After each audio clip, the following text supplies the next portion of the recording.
Jadi dalam menentukan sebuah aktivitas kita apapun, kita harus jelas dari mana kita berangkat dan menuju mana tujuan kita. Misal awalnya kita berangkat dari titik A mau ke titik B, ya, sudah tahu, sudah ada goal seperti itu. Apakah jalan yang kita lalui itu, ya,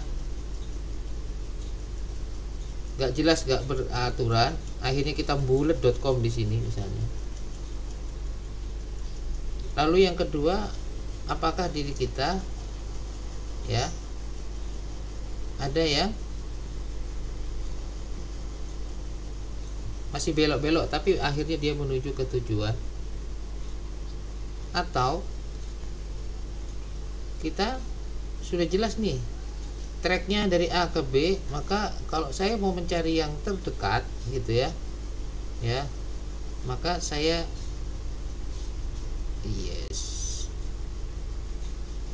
selagi tidak ada halangan, dia langsung menuju ke titik yang dituju. Itulah hakikatnya yang harus kita perjuangkan. Apakah kita milih di pilihan yang pertama, pilihan kedua, atau pilihan yang ketiga? Kalau disuruh milih, Anda milih yang mana? Ketiga, Pak. Kenapa? Kenapa ketiga? Karena lebih cepat, Pak. Iya, karena lebih dekat. Ya, kalau seperti ini, belajarlah kepada semut, ya. Saat semut itu, ya, dikasih halangan oleh manusia, seandainya ini semut ini, ya, saya buat jalan yang kedua, ya, dia bergerak semut itu, ya, mau menuju titik sasaran, sama seperti hanya nomor 3, anggaplah nomor 4 ini, ya. Tapi di perjalanan dikasih apa namanya itu, halangan, dikasih rintangan, ya, ini ada rintangan. Atau Anda ambil air terus Anda putus tuh jalurnya si semut, jalur jalannya. Apa yang dilakukan si semut? Menelusuri tepi. Kemana? Menelusuri tepi air. Iya, dia akan menyusuri, ya, dia akan menyusuri tepinya, ya, dia akan menyusuri tepinya, ya, dan dua-duanya dijalanin, satu yang ke arah atas, satu yang ke arah bawah. Nanti titik tertentu dia akan ketemu di sini. Maka seperti halnya ada dialog semut itu. Disian aku ya, mau ya. Padahal kita berangkat bareng ya dari titik, anggaplah kita bilang ini titik C ke titik D. Kita berangkat dari titik C sama kan tadi. Kok duluan saya? Berarti saya lebih dekat. Ya, yang lewat apa namanya, yang lewat kiri. Maka akhirnya yang lewat kanan bilang, oke, saya ngalah, yang benar kamu lewat kiri. Akhirnya dia kembali lagi cerita ke teman-temannya, lewat sini loh yang tercepat. Anda bisa bayangkan, sekelas semut itu kurang lebih cara berpikirnya seperti itu. Apalagi kita manusia yang sungguh dikasih kelebihan otak pikiran kita yang jauh melebihi binatang yang sangat kecil yang bernama semut itu. Disitulah kita belajar, teman-teman, ya, bagaimana diri kita untuk mencapai goal itu. Carilah yang tercepat, terbaik, tapi bukan buru-buru dalam hal ini, ya. Yang lebih penting lagi, jangan sampai kita tidak punya tujuan, tidak punya goal, karena goal inilah yang akan menjadi guidance kita. Seperti Anda mau naik aplikasi online gitu ya, Anda mau pakai apapun nama aplikasinya itu, Anda pakai GPS, coba Anda tidak ada tujuannya, directionnya kemana nggak jelas, kira-kira mau nggak si ojolnya itu? Tidak akan ada. Order itu akan ada begitu kita tentukan di mana tujuannya dan di mana diambilnya asalnya. Itulah algoritma yang kita pelajari, teman-teman. Begitu salah satu itu tidak ada, aplikasi online tadi tidak akan bisa bermanfaat, GPS tadi nggak bisa bermanfaat. Pasti dia berangkat dari mana menuju mana. Oke ya teman-teman ya. Jadi sekali lagi pelajaran ini menjadikan diri kita lebih semangat. Belajar algoritma sungguh indah, sungguh enak, sungguh enjoy, karena disitulah kita belajar kehidupan, disitulah kita belajar makna hidup yang sesungguhnya.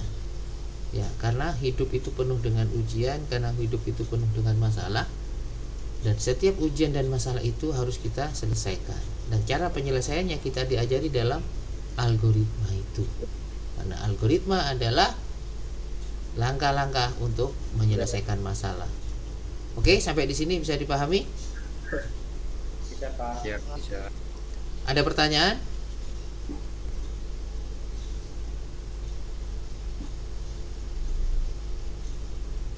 Nggak ada? Enggak Pak.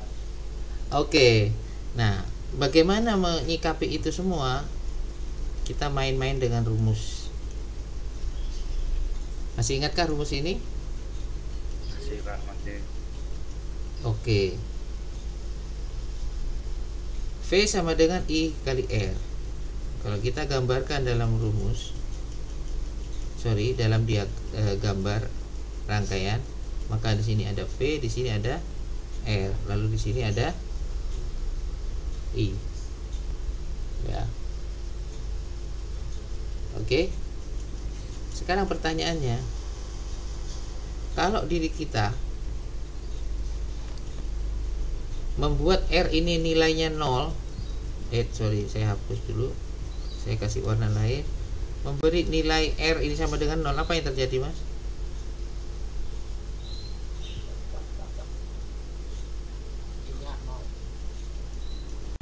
Apanya 0? Jawabannya harus V-nya 0. Iya, akhirnya V-nya menjadi 0. Artinya apa?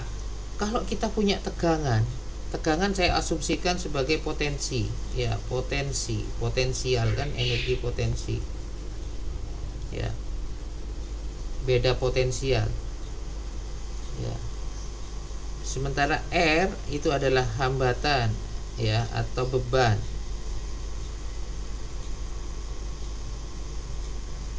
ya. Sementara I itu adalah arus, ya, atau aksi. Bisa dipahami sampai di sini dulu? bisa Bisa Pak. Pak. Oke. Saat saya punya potensi, saat saya punya V,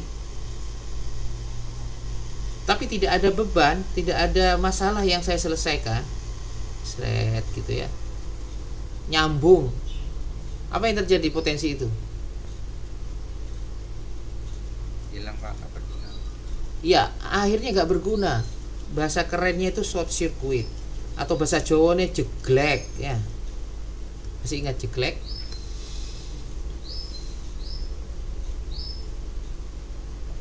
Bagaimana potensi yang kita miliki itu untuk menyelesaikan masalah? Anda diajari semester 1 ini mulai dari pekan pertama, pekan kedua, Anda hakikatnya mempunyai potensi yang naik, potensi yang bertambah. Artinya, begitu potensi kita bertambah, hakikatnya kita harus menyelesaikan R ini yang juga harusnya semakin bertambah juga. Kalau kita asumsi I saja, I-nya konstan, ya. Kalau kita asumsi sekali lagi I-nya konstan. Ini anggap kita konstan dulu. Anggaplah 1. Harusnya V sama dengan R, kan gitu.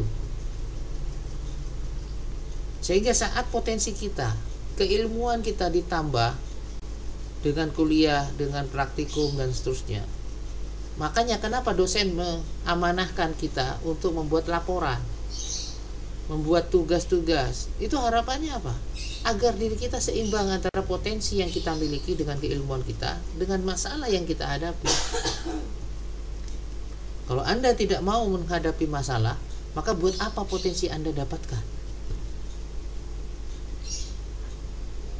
Sama seperti halnya nanti sampai ujian selesai, sampai Anda lulus dengan predikat alumninya, cum laude misalnya, Anda dapat ijazah, bahkan lulusan terbaik. Pertanyaan saya, begitu ada R, Anda mau sambut atau Anda tidak sambut? Iya. Ingatlah rumus ini. Kalau Anda nggak mau nyambut, Buat apa potensi Anda semakin hari semakin besar, semakin berumur itu meningkat? Kalau R yang Anda hadapi itu Anda tidak mau. Buat apa potensi itu? Disitulah sekali lagi kita belajar hukum ini, belajar sebagai basic orang elektro ini, bukan hanya sekedar belajar rumus dan belajar rangkaian listrik, ya, tapi kita belajar kehidupan, belajar algoritma, ya.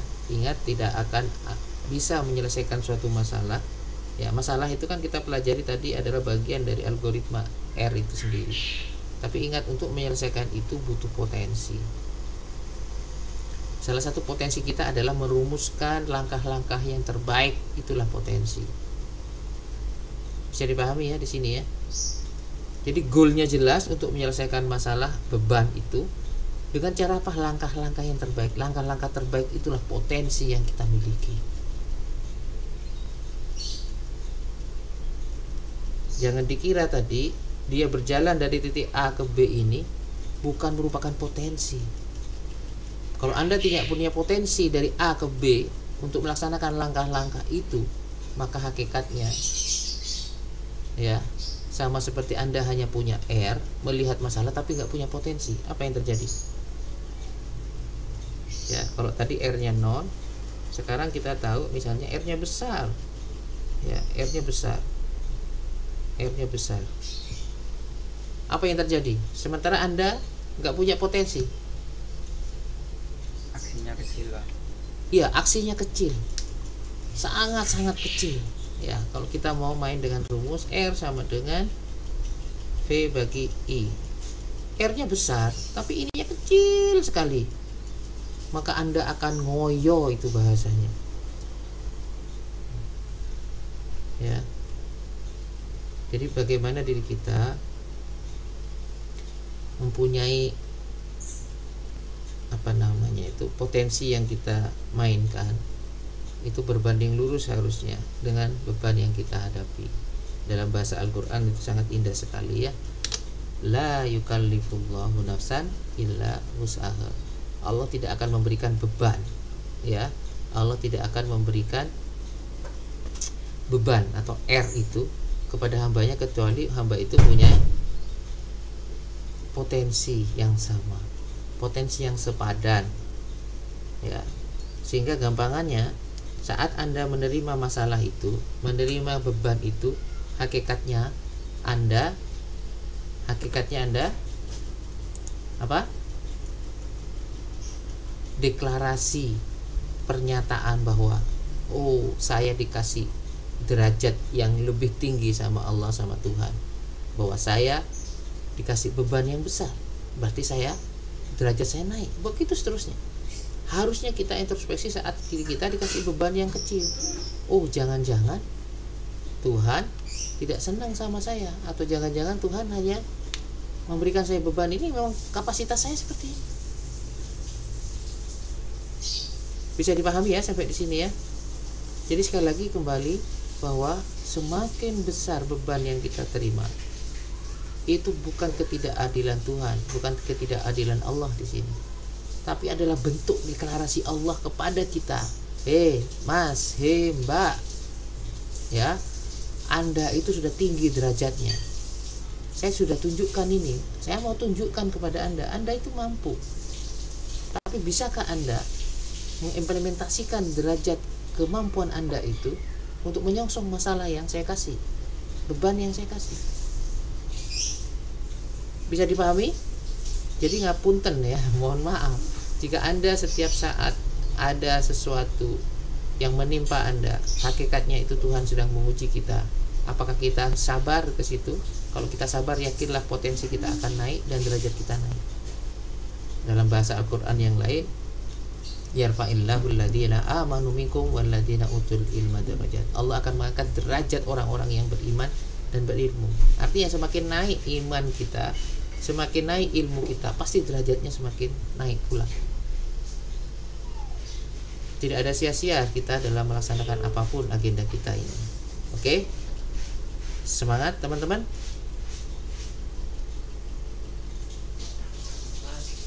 Iya, gitu dong, semangat ya. Semangat, Pak. Yes, gitu dong. Kebetulan kalau ada Bapak Ibu atau saudara Anda yang mendengarkan saya, mohon maaf.